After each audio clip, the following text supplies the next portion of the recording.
On the meeting to order, welcome, and welcome. I see there's a lot of new members, so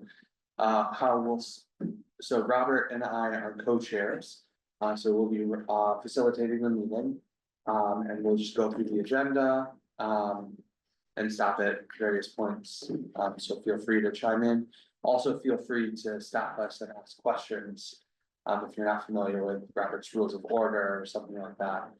We're not too strict, and Ash keeps us accountable, or our liaison, is Ash right now, will keep us accountable if we're taking a vote or meeting to follow some rules of order. But we'll start with roll call introduction.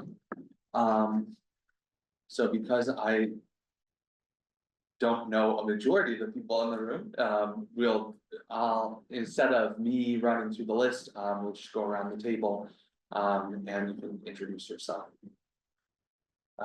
Sorry, yeah. I'm Karshan. Karshan. And I guess because it's new, just for a moment of introduction, so I'll do it myself, and then we can ask everyone to do it, like name, pronouns, and then why you joined the commission. So I'll say Jason, he, him, his, and I joined the commission because I'm finishing a program in rhetoric, and so this is the engaging in public rhetoric and politics. I'm Karshan. I go by he, him, his pronouns, and I joined the commission because I wanted to get more involved in the city of Bloomington rather than just the university. My name is Kale, he, him, and I got involved because I live here and I hope that many people want to live here. Yes. I'm Birgit, and I go by she, her, hers, and I joined because I wanted to get started in public service a little bit. My kids are growing up and I have more time, and so. I'm Robert, he, him, en. I got involved because I have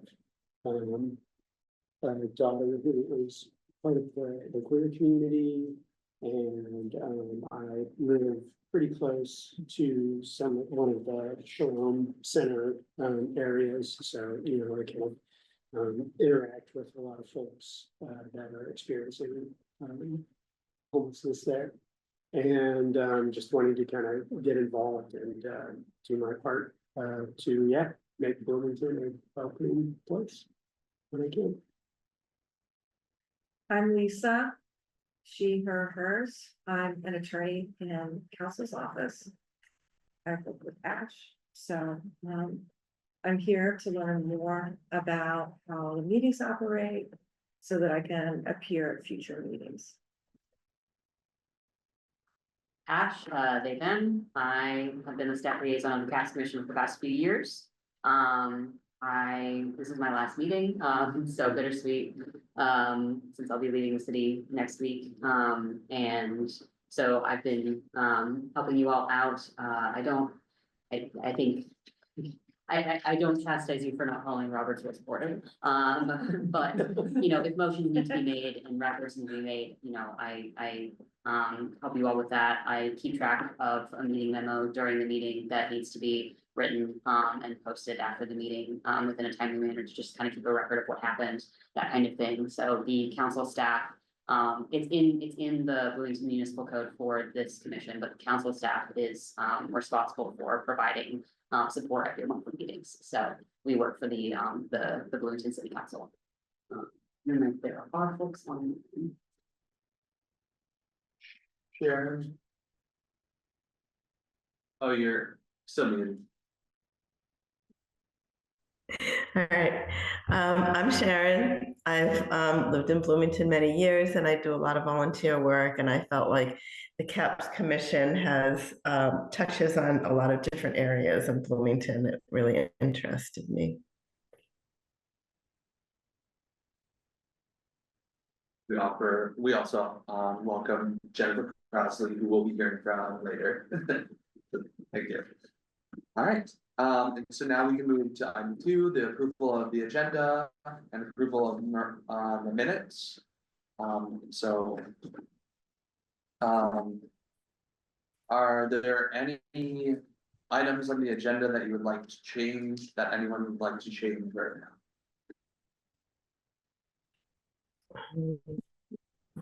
now? Like, because there's not a lot, but I will say, when we have a lot of things, if we get to doing work, anything it would be more beneficial to address another item, or there's an item that we want to make sure we address and it's not on there, that's when you would amend something.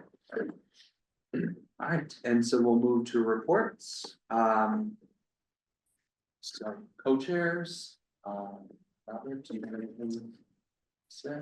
Oh, I'd just like to welcome all the new folks. You all are doing it at a good time because we have had a lot of membership changes.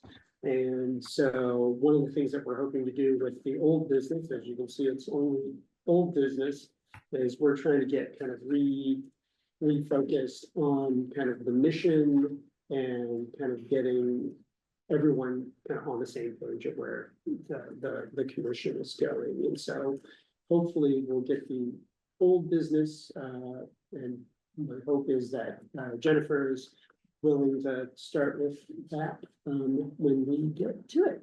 Yeah. So that's just pretty much my report. Welcome, everybody. And I will say for my part of the co-chairing, Robert and I have been talking about the importance of this, which is a perennial thing to review the mission that created this commission.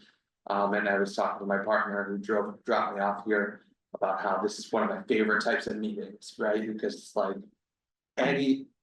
because we will periodically get reviewed as a commission, like, are we serving a purpose? Is there no more work for us to do? And so to return to this, to make sure that we're still being responsible, that of course there still is work to be done.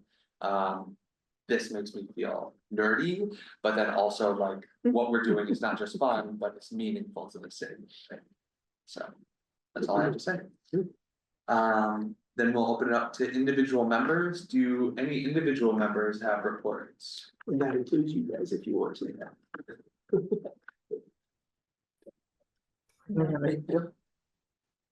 Seeing none, do we have any reports from the staff? Nothing additional from what I mentioned earlier, so.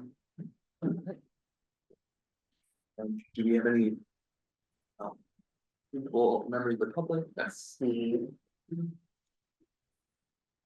Doesn't look like anyone from the public is on. right. That covers that. So moving on to old business. So our first item is item A, onboarding with Deputy Clerk of Communications and Outreach, Jennifer Crossley. Hi, everybody. I am downstairs since we are a small but mighty staff in the clerk's office. So I am still in the building, but just not there with you. I go by she, her pronouns. I am very much interested in helping the CAPS Commission do good stuff. All of you all have all the reasons why you want to be a part of CAPS, and you were selected for a reason. And so I just want to say welcome to all the new members. And yeah, so we should get started. So in terms of, to kind of recap, to kind of go over and recap everything that we've been doing. I guess I'll step back just a little bit and give the new folks an opportunity to understand where I'm coming from. So my position in the clerk's office is new. And so I am deputy clerk for communications and outreach. And one of my main positions in this role is to really facilitate with boards and commissions and really hone in and work on their missions. And so CAPS is a really big deal. It was formed back in 2020 when everything was just going awry with everything. And it is to really look at the alternatives for public safety. And so we've tended to kind of move away from that mission for a while. And so, in trying to be, or in my inaugural part of my position, is to really trying to kind of move us all back to the mission. I like to say it's the kit or the KISS method, keep it simple, silly. And just kind of really go back into it and just really focus on what's the why and what's your, what's the end game, what's the goal. And so just to really kind of di- yeah, dive deep into a lot of things is to work with you all to really know, does everybody know the mission? Are you working on the mission? And I often say a lot of times, if one of the biggest things once this group, since you're majority of you now are brand new to the group, I think it's a good idea for you all to have your mission somewhere in the room as you're working towards your goals. And if you have any doubts or any questions about certain things, always refer back to that mission. So my goal is to go around to or at least all of the boards and commissions in the city and try to work with everybody to really get on top of their mission, because also you are a branch of government. You're the olive branch. And so, you get a chance to report back to council on your findings. And you also have an opportunity to maybe persuade or give advice to how, what your findings are, and could persuade legislation or other things to come from your findings. So what CAPS is doing is a really big, important part of the community. So I just want everybody to remember that's the biggest thing. So over the next several months, I'm trying to develop some training tools and opportunities for you all to sit down and really kind of work towards your mission. Really kind of get ideas. I'm just going to be the fly on the wall because my goal is to not persuade you in any one way or another. I personally believe a lot in what CAPS is doing, but that's on a personal note.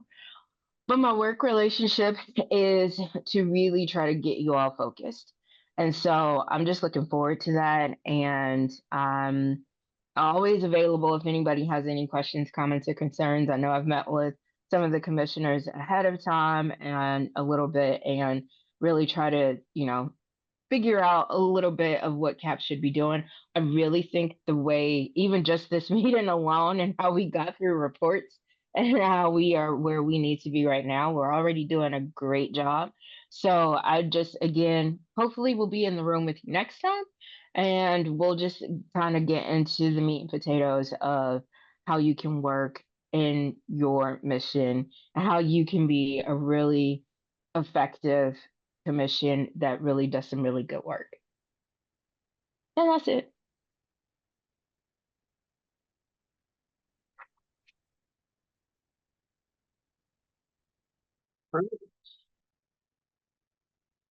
Jennifer. Yeah. And we can move on now to the rereading and discussion of the CAPS mission statement.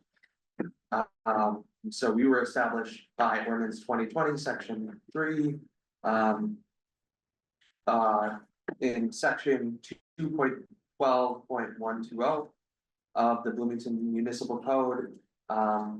It says that the Community Advisory and Public Safety Commission establishes the purpose that there shall be an established community advisory and public safety commission, the commission, which shall, one, perform research and gather data on the perceptions and preferences about public safety from community members with specific focus on perceptions and preference data gathered from minority community members, individuals who are disabled, and others often marginalized, other often marginalized community members. And I'll pause there to say, there's some ambiguity in who that includes, right? And a lot of the work we've done so far has clarified who that includes, thinking more expansively, like who we're not focused, who we haven't focused on including, right? The two, research evidence-based alternatives to traditional policing. And 3, identify best practices in public safety globally and evaluate the efficacy of such practices for implementation in Bloomington. And 4, make recommendations to the Common Council, the Board of Public Safety, and or the mayor or the mayor's designee on policies and programs that enhance public safety for all community members. And so, having read that, does anybody have initial thoughts on any of those items, things that stick out to you? I have a question. Yep. And that is, what is the Board of Public Safety and what's our relation to them? Yeah, the Board of Public Safety, I think, is created by statute, state code, so it's required, required board for the city to have. Let me look at its membership really quickly for you.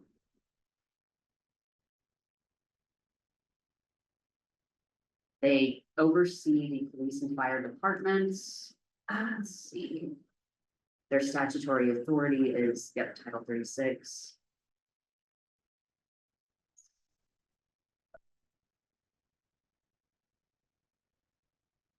Do they report to the mayor? Yes. Okay, Yes. thank you. Yeah, sorry, my computer's a little slow. I pulled up the code section, but it's very slow right now. I think this is enough for me to understand. Yeah, what I- of course. Yeah, thank you. Other thoughts, things that stick out in terms of what will guide the work that we do on the commission? Just in terms of like a formatting sake, so, like with the reports, is that the portion where like, if we do or find any research that we wanna present, then we present it during the report section of the meeting? Oh, yeah, so in some. Iterations of the commission, we've had committees that do work on specific topics, and they'll actually have reports. An item there, but then, yeah. What you're speaking to, like, right now, as we're functioning, individual members could report on stuff. Mhm. So once we review this mission and we talk about potential work we can do, if you go and do something, you can bring it back. Gotcha. This is what I did. Yeah, I mean, there were some, committees that, had been in existence, but just recently we kind of paused those while we kind of go over the mission and get the new people in and hopefully get to a point where we can see that maybe we need to have, some other committees arranged this way, or maybe we need to have this, committee X over committee Y, and then hopefully, reassemble that. That would obviously be, other meetings on top of this general meeting, too, that would be one. Oh, we have, oh. Yes.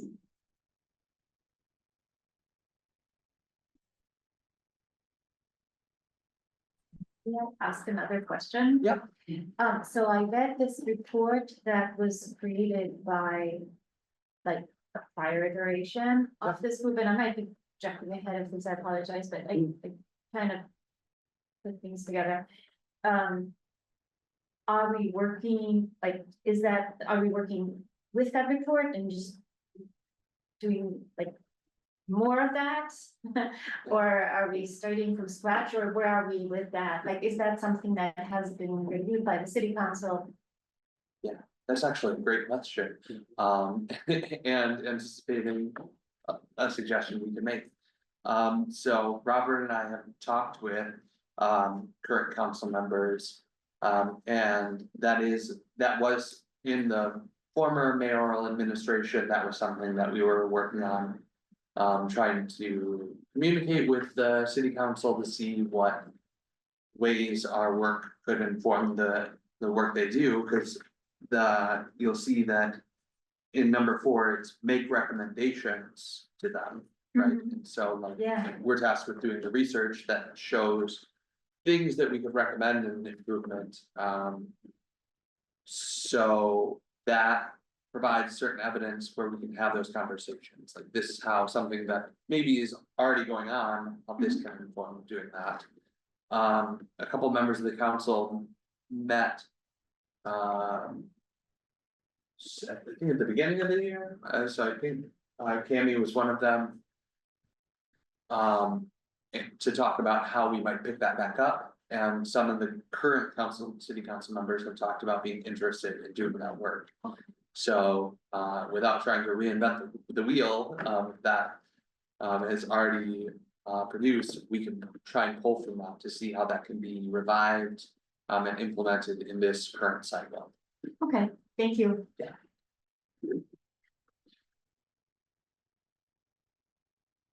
Do we want Tammy to introduce themselves or real fast, or We'll introduce the, do we want Tammy to introduce? herself. Yeah, for now. Tammy, do you wanna give an intro of yourself? Your name, pronouns, and why you joined the commission or why you're on the commission. Sorry. I'm Kamala Brown Sparks. She, her. I joined the commission because I wanted to help people that were not being served as well as they could be by our community, and make sure that they could be served better and try and change things. I want to try and help the underserved people of our community, and I just want to try and make things different and make things run more smoothly and get the services to the people that need them. Thank you, Tammy. You're welcome.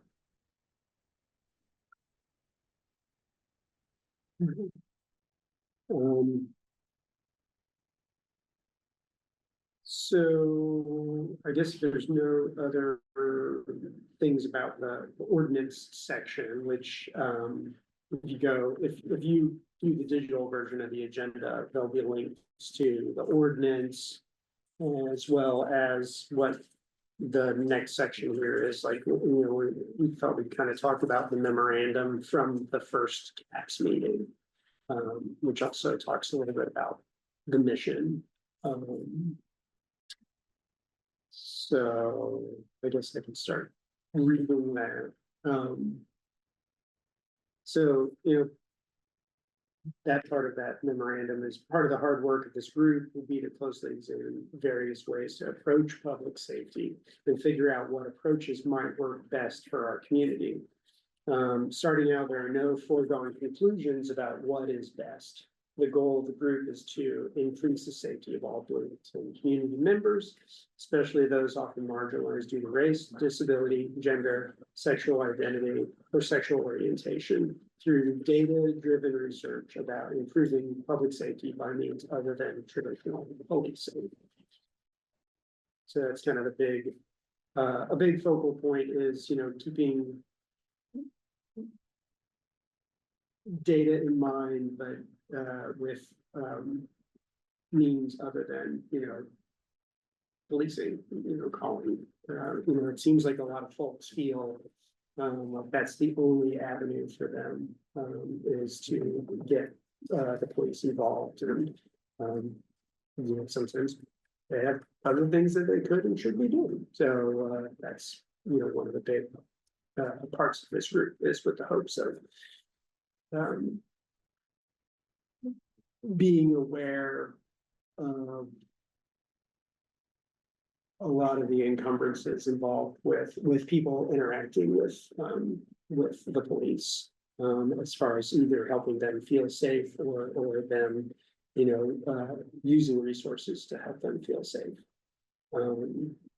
So, part of the memo here, from the ordinance, we kind of have some further bullet points. We're supposed to be an advisory body to the Bloomington Common Council, which is the city council. And we're supposed to, gather data about perceptions and preferences regarding public safety, specifically from groups of individuals that do not fall into the majority racial and economically advantaged demographics, as well as marginalized populations of Bloomington. We want to research evidence-based approaches to public safety rather than traditional policing, not limited to the establishment of an alternate, let's try it again, crisis response phone number, investments in mental health care, addiction treatment, community centers, or job training, along with other areas to mitigate the causes of crime and look at other innovative approaches.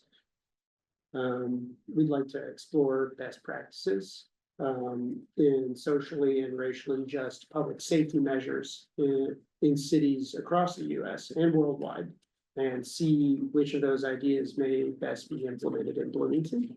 Still have a lot of work to do there.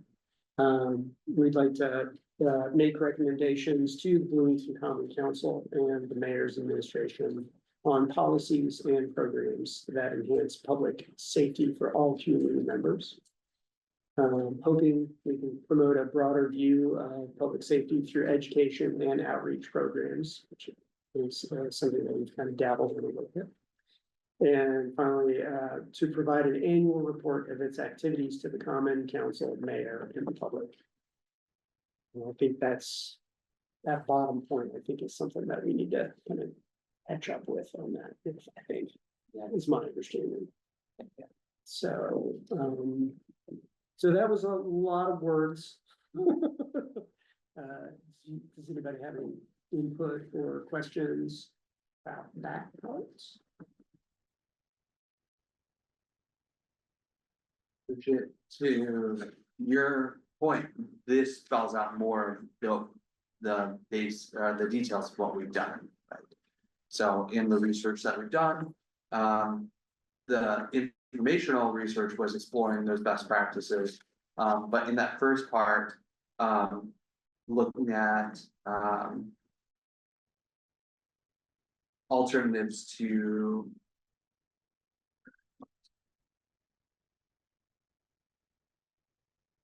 Additional reason? right. So the way that was interpreted by like the first iteration of the commission was very much, you know, defund the kind of a defund the police approach. But we've updated from that because the police are important for many things, but there are many things that the police are tasked with. And from our research, from outreaching to many different services in the city, we found things. They're tasked with things that are not in their capacities before, right? And from my I went through the Bloomington Residence Academy and learned about different segments of the city and how they operate. And so there's many innovative things that are going on in the city. So the fact that we have social workers embedded in the Bloomington Police Department is a very innovative thing. And so as we've done research, it's more about gathering information about how we operate, looking at practices from outside of our community and thinking about what we might recommend for us to adopt.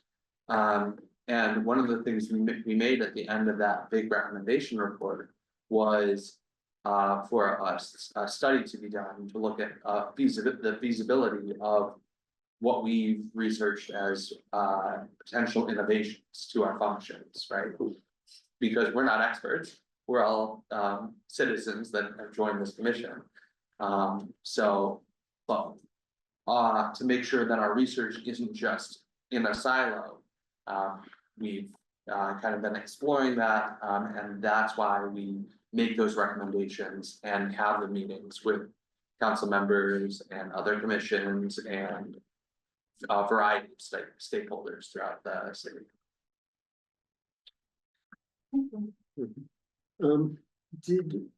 I know it took me a little bit to find it, or have you, especially new folks, gotten a chance to look at the report from 2023?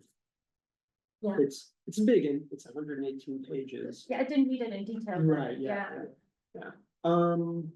Okay, so definitely something that we would want to hand out to everybody, which I think I'd be happy to reply to Ash's initial email, since it's got everybody involved with that as an attachment for you to look at.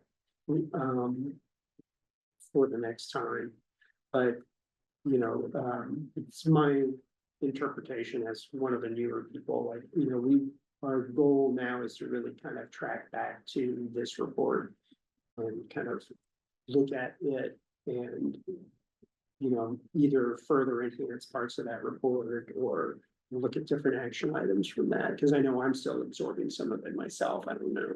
So that was one thing that was my takeaway from kind of this change and some of the onboarding and everything. So. Cami and I are two of the members that were involved in researching and producing this report. So we can speak to some of the parts, that what led to them. But also, I think returning to this shows, builds upon the relationships that we've already formed. Because doing a lot of this outreach, some of the outreach was outside of the city. Like in looking at other cities to compare to, in Denver, I actually had been visiting Denver, and so I met in person with some of the alternative, there's the Denver Star alternative responders. So when something doesn't require armed police officers, an alternative responder comes out. Certainly not something that you can easily just implement, but it informed kind of the stuff that we've been doing. And so like that, and then we did outreach to a variety of stakeholders, some political stakeholders, business stakeholders, and safety marginalized stakeholders, so people in vulnerable communities that coheres with the mission.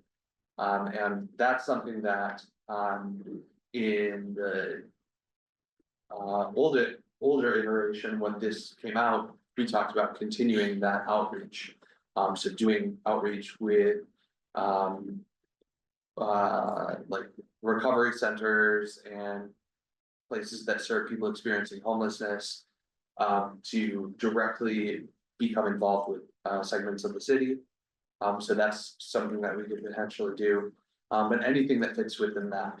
I'd also like to highlight the education, right? Promotes a broader view of public safety through education and outreach programs. And so we've done programs that raise up, so Cami has been involved in programming to look at segments of the city that have typically been not had a voice, right? And so Cami we were talking also about doing deaf awareness, right? That was some of the potential programming before we had to onboard a lot of new people. So we've slowed down, but we have a lot of good ideas still in the works, and we're definitely open to more of that. Attaching that link right now, I'm still thinking about it too. Trying to forget it.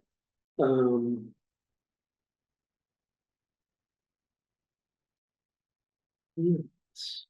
Yeah, you've definitely done some important programming. I remember there was one big weekend long panel that you did alongside a film screening. Oh, that's right. Yeah. What was that called? Yeah. I was involved in it.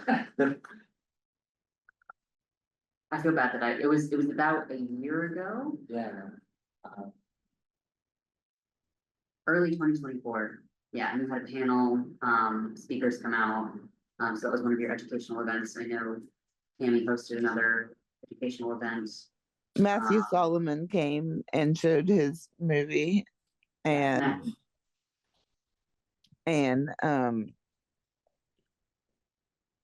I can't remember the name of the event or the movie though.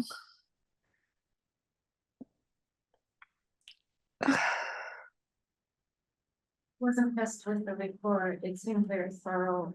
It really seemed well researched. Yeah. So it would be sad if we were not using it. Yeah.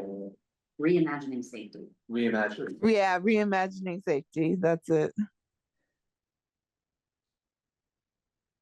But yeah, you're absolutely right, and that's one thing that we were talking about is like, there have been some.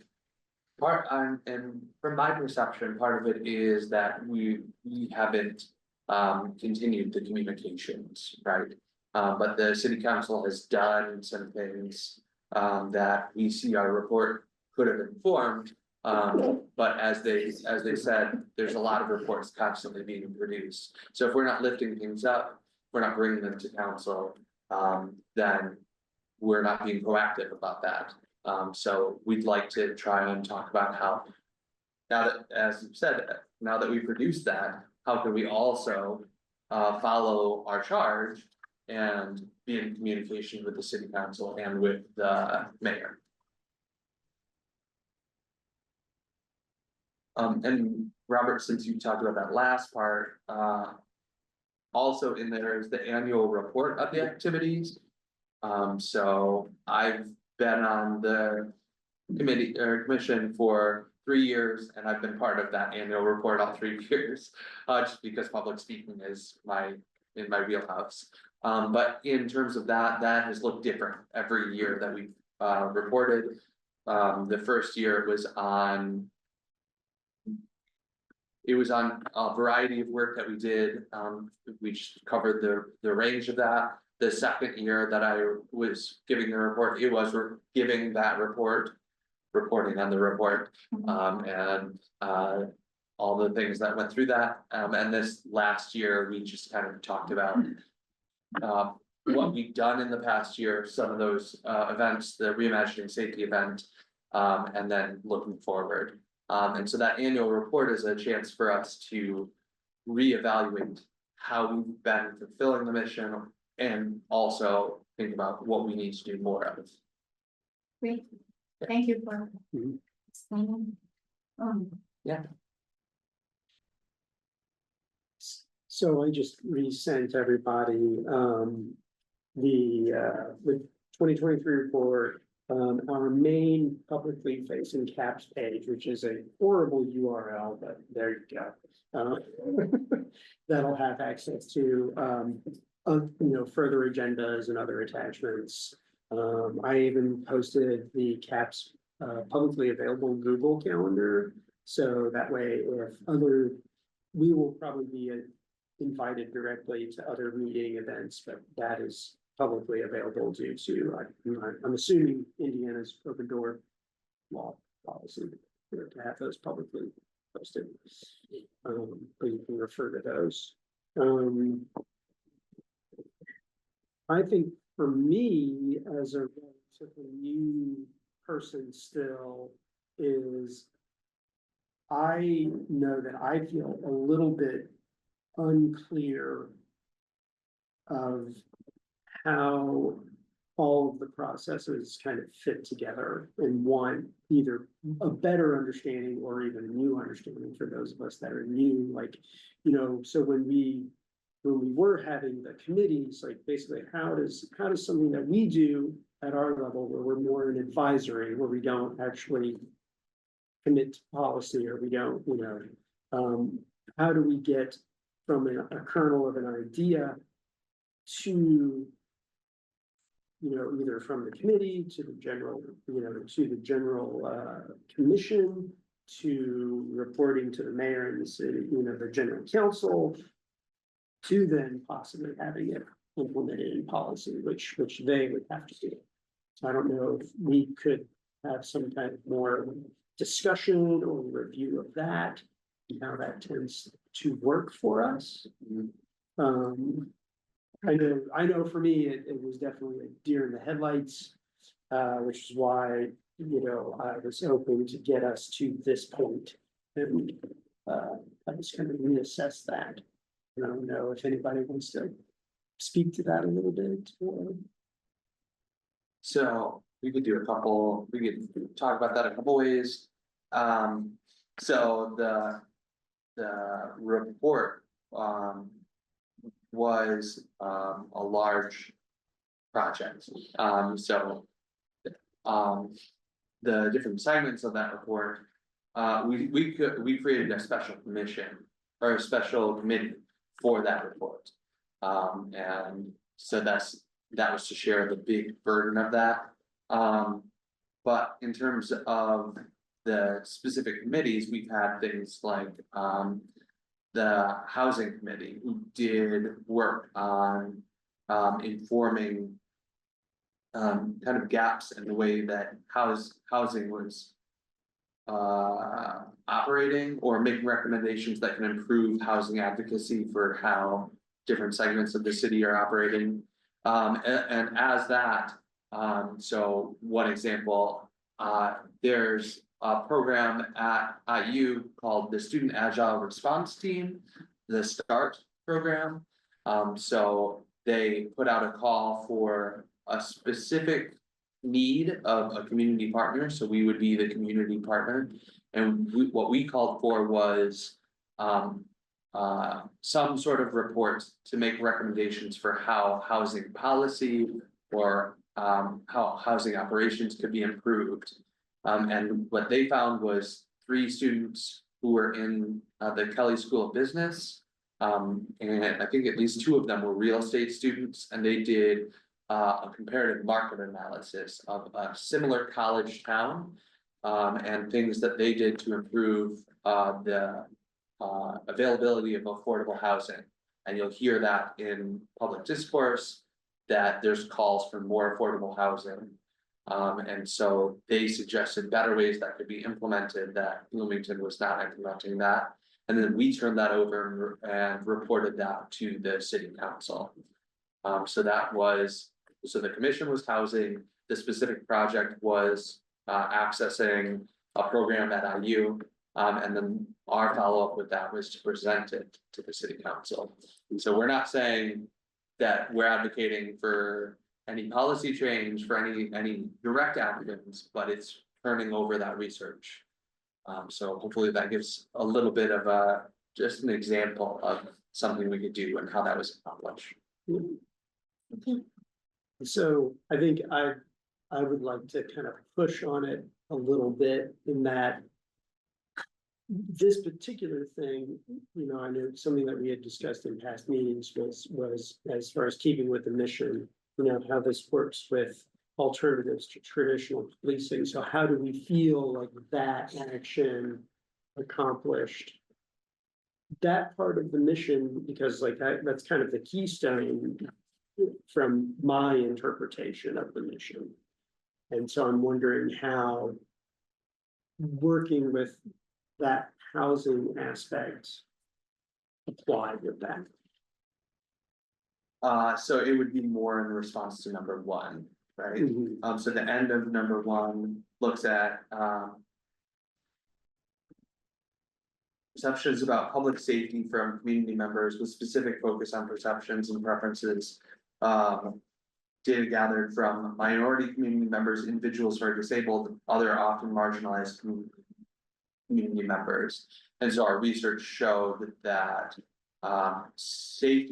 people who are safety marginalized, one of the alternatives to policing is eliminating or looking at the root cause of what puts them at harm or in need of corrective action from the police, right? So criminalization can come from the ways laws enforce certain ways of regulating society, but also the conditions that put people into the state where they can be penalized by those laws.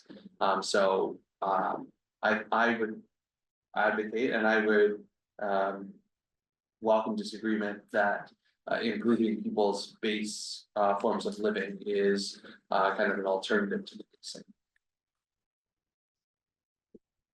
No, I appreciate that, because I know that we've had edge cases, at least from the few meetings that I've attended, where it was addressed as housing concerns, but there were other things around that And made us want to draw back to the mission. So yeah, and it's important to question that too, because we're we're a commission of volunteers. Yeah. Who are appointed, right, appointed volunteers, right? So there's a lot of things we could do, but we can't do them all. Right. So within our capacity, that was one thing that we could do. And some of that comes from, we could, you know, if we come up with an idea of something we want to do, we can ask the council if that would be helpful to them. Or we can attend council meetings and see what they're working on and ways that we might take on some of that work of research and presenting that to them. Because we don't have to wait till the annual report to come and report that to council. Yeah. There have been times that we've come and spoken up. For instance, we passed a resolution for the protection of trans individuals in Bloomington. And then we passed that resolution as a commission, and then the council also put up a resolution and cited our resolution as some of the basis. And so we could certainly go and speak to that at a meeting like that, say, this is our work. And we think this is good. I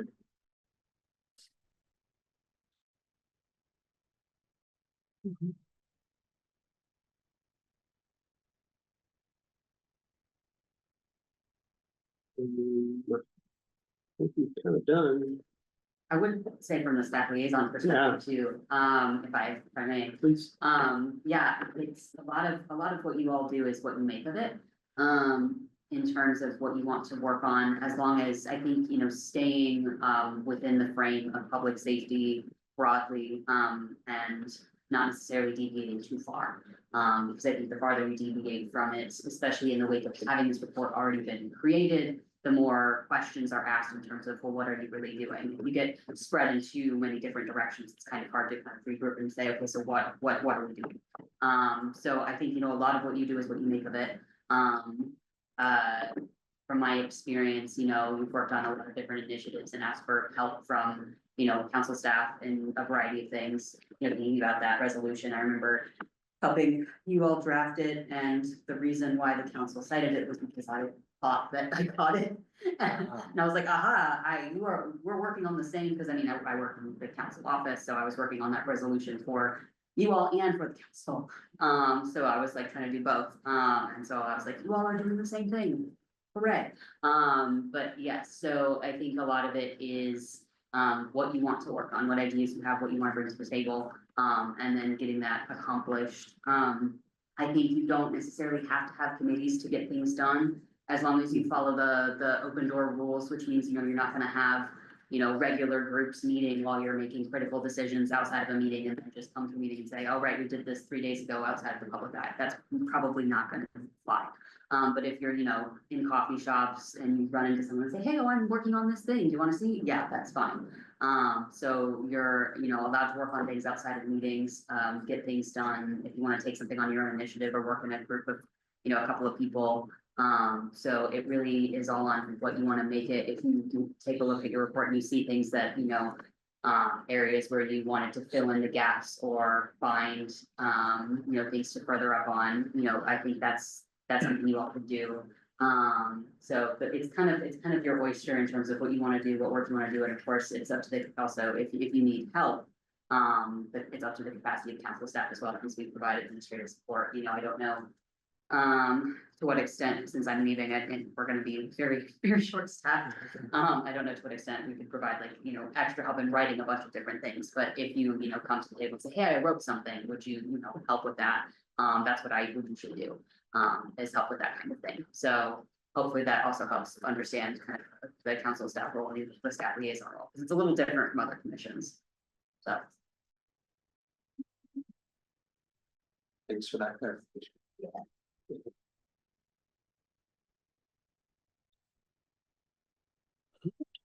When is Well- your last day, Ash? This upcoming Monday, so. Oh, is my- wow. I know. I haven't seen you all in a while, but yeah, today is my last, yesterday was my last council meeting and today is my last CAPS meeting, so, Bittersweet. yes. But we're glad that we get to be your last. I will be doing work relevant to what you all do, to be quite frank.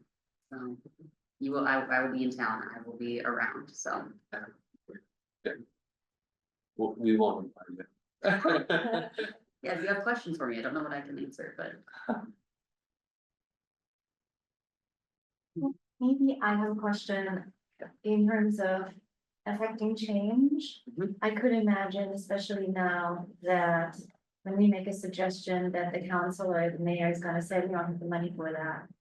And so I wonder if, like, how much do we understand about like the city budget so that we could, anticipate that and make suggestions, like, to kind of facilitate the process. I don't know if that's in our purview at all, in our scope. Do you know? Yeah, so my initial inclination is we can attend those budget meetings if Ah. we're concerned about that, because those are conducted openly. I've attended them because of the Bloomington Residents Academy. They suggested attending that to see what is deliberated on, and in fact, we have spoken specifically with the funds allocated to support services, or I mean. Critical, what's the term? So police, fire, emergency services. Yeah. Yeah, I'm spacing on the word too. right. Yeah. But what that says about how the city is allocating their budget Mhm. versus other things. So that's not necessarily, guiding that, but because we're we've been doing research on that, and we had done outreach with that. Our voice in seeing what was neglected could add a voice to the conversation. And so like private citizens can do that as well, to say, like, I think it's more important that we put money here. But the fact that we've taken time and we have different things that we put out. What I was told in my interview process for coming on board the commission, I said, the question I asked back to them was like, what makes our voices more important than somebody in a public comment coming there? And it's the fact that we've been reviewed and appointed as having a unique perspective on this. So we have a little more say. That being said, I think there's a note to be made that unless we talk about collective action, speaking on behalf of the commission, it's important to say, I'm on the community advisory for public safety, but I'm not speaking on behalf of the commission, right? Switch your hat depending on context. And I can provide more answers about like budget in general, if that. Yeah. Yeah, so, the budget is something that happens pretty early, in the year for the next coming year. Usually the mayor meets with department heads pretty early on in the year to discuss what they're going to need for their departments for the next year. I think that process is actually happening right now. The council this year has been trying to get more involved in budget priorities for next year fairly early. I know Lisa's been involved in some of those, meetings. A couple of different task force committees have been created to try to talk with the administration and collaborate on what next year's budget is going to look like. So, those discussions have happened already, and if you had any input on the things that, would be important, I think that it would be good to start kind of talking about that early. The way that the process works is the final budget is a combination of 6 ordinances, 3 appropriation ordinances and 3 salary ordinances that get adopted before November 1st, which if it's after November 1st, then everything kind of reverts back to the previous year's numbers, and that's a mess. So I think for this year on the calendar, the adoption, I think the first reading might be late September and the adoption is early October. The budget hearings, as for what it's usually each department presenting, what they're budgeting for the next year. So the department head comes, presents to council with a PowerPoint of here are our numbers for next year. Tentative, is it's going to be, they are usually 4 nights in August. So the numbers aren't finalized by then, but it's usually 4 nights in August where each department head comes and says, here's what we are budgeting for next year. And then if there are any changes between those numbers, in August and what is showing up in the ordinances for approval in September and October, they usually talk about that and say, you know, we had no changes, it's the same same numbers that you saw in August, or yes, we had a couple of things go up or a couple of things go down. I know a couple council members are fairly active in terms of how they want to change the budget process. Right now it is kind of focused on what each department needs, and you know, the department head kind of says, here's what we need.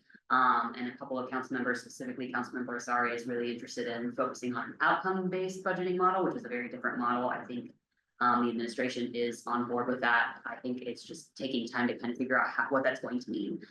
So I know the budget task force has been something that has been discussing that new model.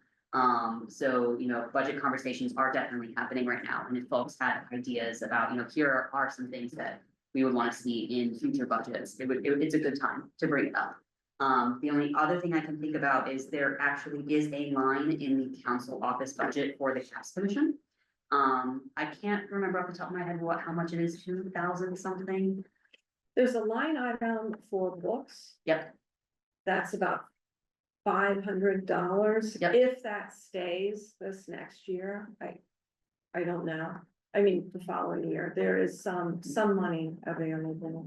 But for this year, there's money Yeah. budgeted, I think $500 for books and like 1,500 for programs and events. Because you had programs and events last year, and I know that money had to be moved over for those programs to occur, Matthew Solomon film, and I think something else. So there is money in the council office budget for the CAPS Commission for this year. Unsure how it's gonna look for next year, but it does exist for this year. Yeah. And after that's established and adopted, that can also help guide what kinds of programming. So like the mission guides the content that we want to pursue. But in terms of what we want to do, we did like the Matthew Salmon movie screen showing, and we brought in some speakers and kind of paid for them. And so that shows how we can allocate that money. Because I try to get away, personally, I try to get away from money anytime I can. The expenses growing up in, you know, like moderate poverty, it makes sense to get away from money, but I've also been told that, you know, where money goes, that's where all attention goes as well. So if money is allocated to us in general, so if it's allocated for books, what are we buying with those books? How are we using those books to maybe educate the public, making them available? So definitely. So now just more a point of clarification, definitely for me and for you folks. So we've got concepts of outreach, and then we've got concepts of this budget where we're bringing in speakers. Is this also something that that we would announce to the public to have public come in to actually hear these speakers more so than we would just like, hey, we're having a meeting? Like, have we done that before? Or is that something that is done for these sorts of commissions as far as the outreach part of our mission? I think with the outreach, again, it's kind of what you've made it. In the Yeah. past, a couple of folks formed a specific outreach committee, and I think a lot of it was in relation to your report. Conducting outreach with specific members of the community to get that research accomplished. So, and outreach is very broad. It's a very broad term in terms of, you know, who you're reaching out to and what for. So I think you can look a variety of ways. Yeah, because I'm already seeing, you know, because we've got this report and we need to go and keep revisiting it. You know, another part of that outreach, at least I interpret, like being able to outreach to the community and have maybe some of those speakers or some of those resources more broadly available. And then, you know, how do we more assertively advertise it, I guess would be the. Yeah. Because obviously we say, hey, we're gonna have another, you know, commission meeting, but it's not like, not saying we're gonna go this far, but it's not like we've posted it on Instagram or the city's Facebook page, but could do, like, those are questions to ponder, I think, as we move forward, I wonder. That's a good question. Well, specifically with the city, would we involve, you know, what they're willing to do, the restrictions on how they're willing to advertise or whatnot. I will say that with the report, one of the lead ups to the report was the public safety town hall. And so we rented a room in the Monroe County Public Library. We had, Liz Bernat from the Community Justice and Mediation Center there to kind of facilitate. Some other facilitators that were appointed by that organization. And so we had a general presentation on what we were hoping to do, had a list of questions. And had invited different stakeholders, but then invited also the general public. And then we had breakout sessions where they could discuss a list of questions of safety concerns, and then we came. The CJAM facilitators took the responses and can kind of synthesize those to transcribe them, so there was anonymity. And then that informed our reporting. So members of the public were invited for that. To advertise for that, we didn't use the city's Instagram or social media. What we did was, we voluntarily, we had, things printed out by the city though, right? Yes, I can remember printing stuff for you. Just like check out memory lane. Yeah, cause the town hall was kind of the first big thing that we did, that set the stage for the report. Right. And if I can recall correctly, it was a mechanism of gathering input and finding out who to continue outreach with. Yeah. And I think several council members came, and we had like breakout groups to discuss specific topics. And then, yeah, and then you had, I just remember printing out flyers for that event and posting them around town. Yeah, Okay. so it was kind of guerrilla marketing. That's- We went around to, like, And I think that that's an important thing to know about for us. I'm gonna lump me in this us new folks. Like, what do we do here? For this, so. I think it also went on like the official city blasts too. Oh, Like, nice. yeah, there were like the official city blasts and press releases as well. It wasn't just me stapling things, though I did do that. What is City Blasts? There's like a city newsletter email that comes to folks. There are press releases that get sent out. So it's hard to remember exactly which one it was in, but I know that the events were advertised as in one of those, like, here's what the city's doing this week and a list of things. Yeah. And I will say that one of the former members of this commission reported that she joined the commission because she attended that event and saw the work that we were doing. Wow.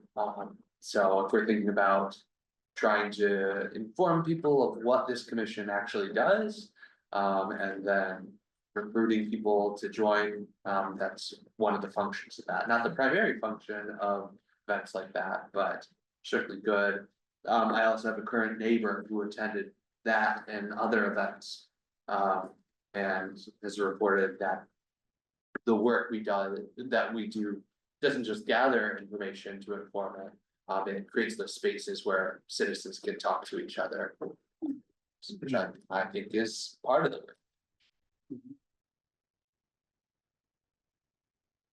work.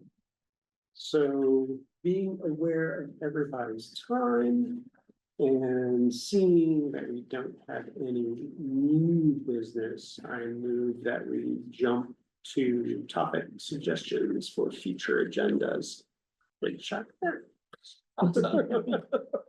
We'll entertain your topic suggestions. Okay. Commissioner Robert. Yeah, so, I know that we're all, volunteer folks.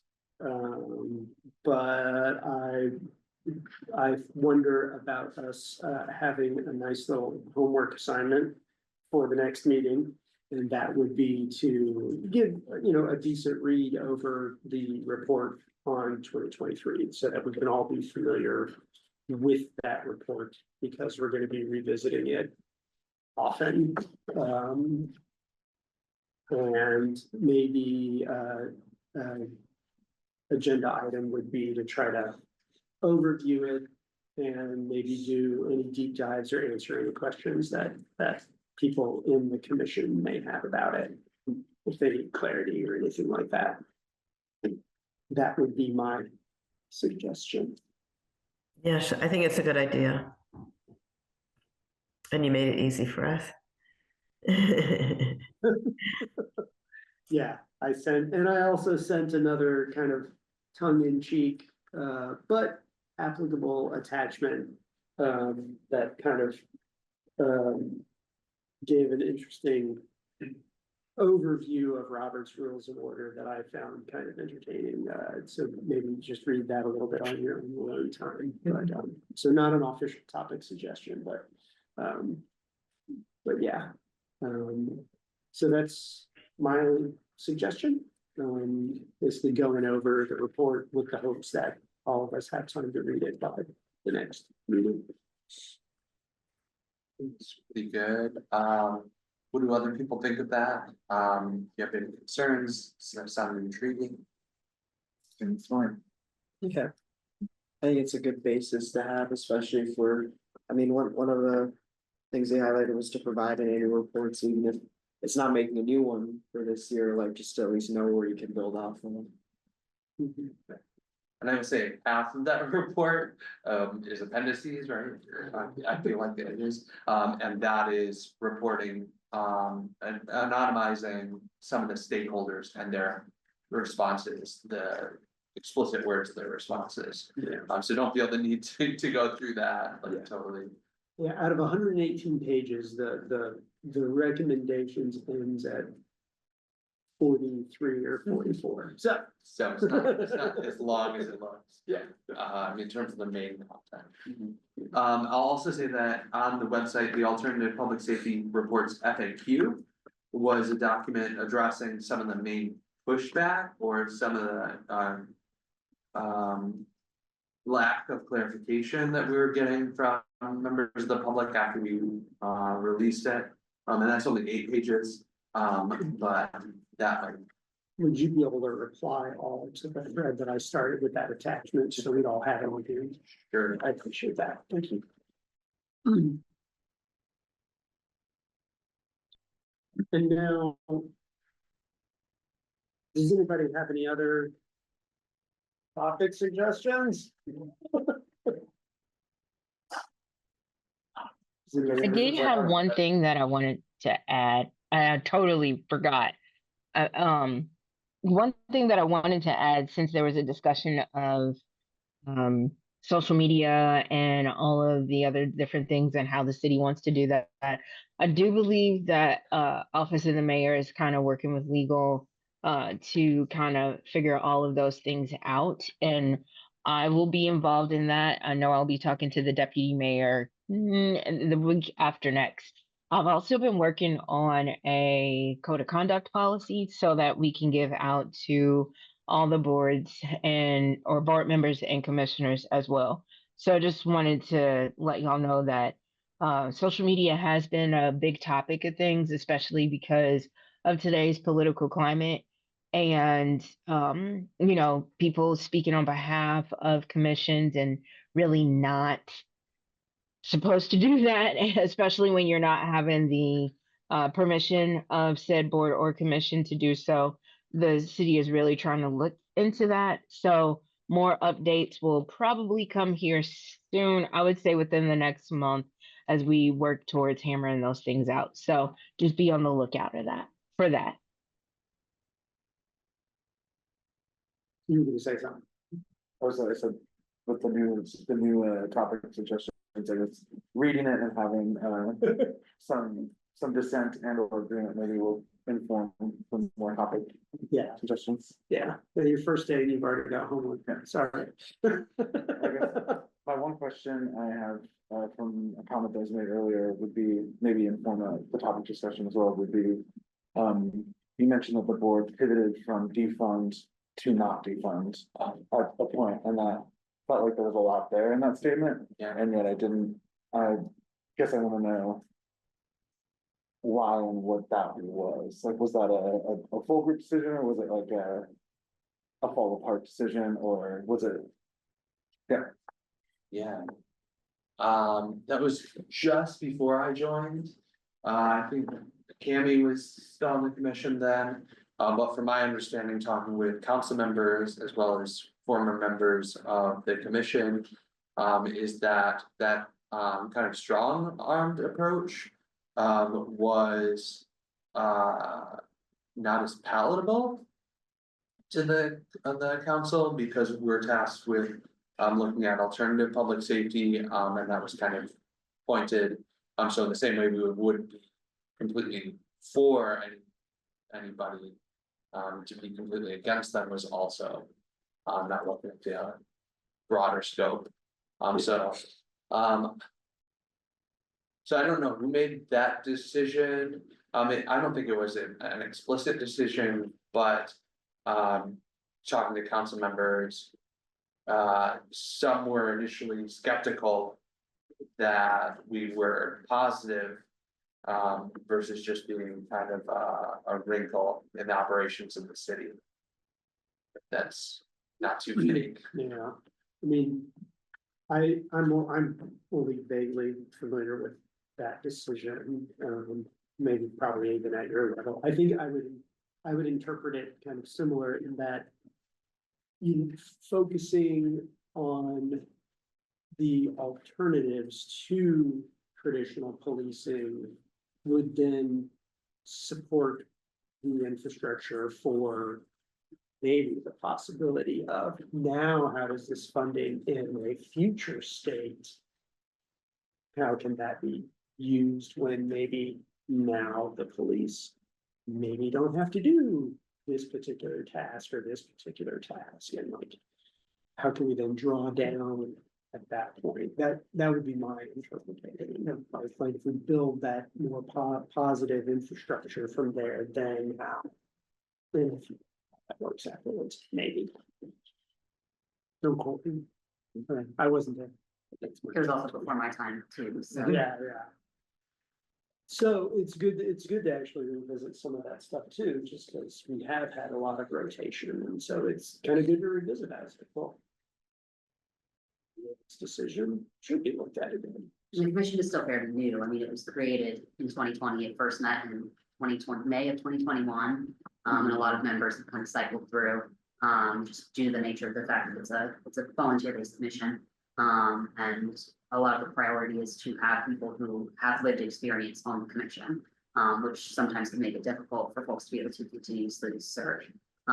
So yeah, I think some of it had to, I would imagine had to do with that kind of turnover. And what I can remember from speaking with, folks who had previously assisted in staffing is that, when the commission first started, there was a lot of discussion and disagreement about how the commission itself would function. So I don't know if that kind of came out of it, but there were several factions that kind of formed in terms of how the commission was going to function. Again, it's how you make it, and folks are disagreeing on how they wanted to make it. So that was explained to me when I first came on as staff liaison, almost 3 years ago. So, it was part of the growing pains of the commission itself. But I think a lot of it had to do with the fact that there was one council member that attended a meeting, which is what I was informed, attended a meeting, kind of gave members like, hey, you need to have really good bylaws and you need to have really good structure. And so everyone kind of became very structure focused. And then that kind of got folks in the weeds and outside of the realm of let's focus on, these tasks. So I don't know if that provides additional context, but I also wasn't there. I felt a jump on the tongue, so I was like, I felt like there was something. Yeah. That had happened. Clearly more had happened. But you also kind of brought up that idea of dissent, which is something that I really want to push more for as we discuss topics, is to think about all different ways of thinking about things. I like being able to voice disagreement on this commission, like if we propose something and people have reservations, to create that safe space for that discussion to happen. Because one of the positive things about an open door law is that these discussions can be seen by the public, so we've talked about these things. And in fact, we had a panel during the protests on campus, and invited 3 different speakers to talk about the idea of anti-Semitism from different perspectives. And so it shows that it protects the disunity in the conversations that we have in society. And I think when we talk about marginalized people, they are marginalized for thinking different or being different. So just a note on protecting that. Sharon or Cammy, just to make sure you all have a little voice, do you have anything you wanted as topic suggestions or? I don't have anything right now.